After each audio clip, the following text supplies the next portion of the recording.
तुमच्या रोजच्या जगण्यातली विस्मयकारक माहिती जी ठरणारे तुमच्यासाठी महत्त्वाची। ऐका साम टीव्हीचा आज स्पेशल पॉडकास्ट, जे तुमच्यासाठी महत्त्वाचं तेच आमच्यासाठीही।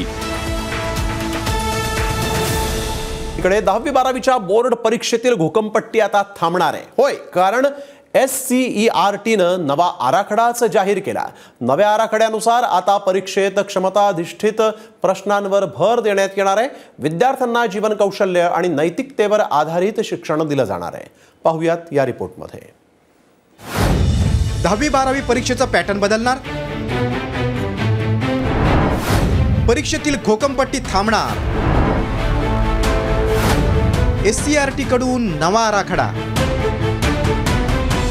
10वी-12वीची परीक्षा पद्धत आणि निकालावरून नेहमीच बोट ठेवलं जातं। शिक्षण तज्ज्ञांमध्येही मतमतांतरे आहेत। राज्य शैक्षणिक संशोधन व प्रशिक्षण परिषदेनं म्हणजेच SCERTनं आता विद्यार्थ्यांवरील परीक्षेचा ताण राहू नये, अभ्यासातील घोकंपट्टी थांबावी यासाठी पुढाकार घेतलाय।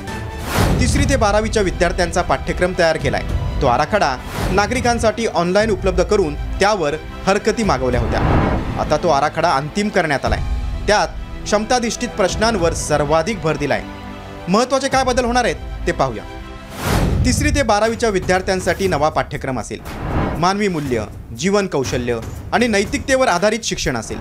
पुस्तकी ज्ञानापेक्षा कृतीतून ज्ञाननिर्मिती करण्याचा उद्देश आहे। 3री ते 12वी पर्यंतच्या परीक्षा 2 सत्रात घेण्याचं नियोजन आहे। परीक्षेत क्षमताधिष्ठित प्रश्नांवर भर देण्यात येणार आहे आणि आगामी 10वी-12वीची परीक्षाही 10 दिवस आधी घेण्याचं नियोजन आहे। नवीन आराखड्यात आरोग्य, कला आणि व्यावसायिक शिक्षणावर भर देण्यात आलाय। व्यावसायिक शिक्षणाअंतर्गत कृत्रिम बुद्धिमत्ता, मशीन लर्निंग, डाटा सायन्स, कृषी असे नाविन्यपूर्ण विषय असतील। आगामी शैक्षणिक वर्षापासून तो आराखडा 10वी-12वीसाठी लागू करण्याचं नियोजन आहे। 10वी-12वीची परीक्षा काही दिवस अलीकडे घेण्याचंही नियोजन आहे। त्यावरील हरकती आणि सूचना पाहून बोर्डाकडून काही दिवसात अंतिम वेळापत्रक जाहीर केलं जाईल।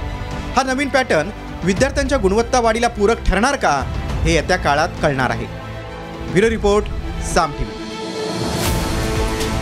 या एपिसोडमधून मिळालेली माहिती कशी वाटली हे आम्हाला कमेंट्समध्ये नक्की कळवा आणि रोज ऐका बिंचपॉट्स ॲपवर किंवा तुमच्या आवडत्या पॉडकास्ट प्लॅटफॉर्मवर साम टीव्ही आज स्पेशल पॉडकास्ट। आणि हो, आम्ही यूट्यूबवर पण साम टीव्ही या नावानं आहोत।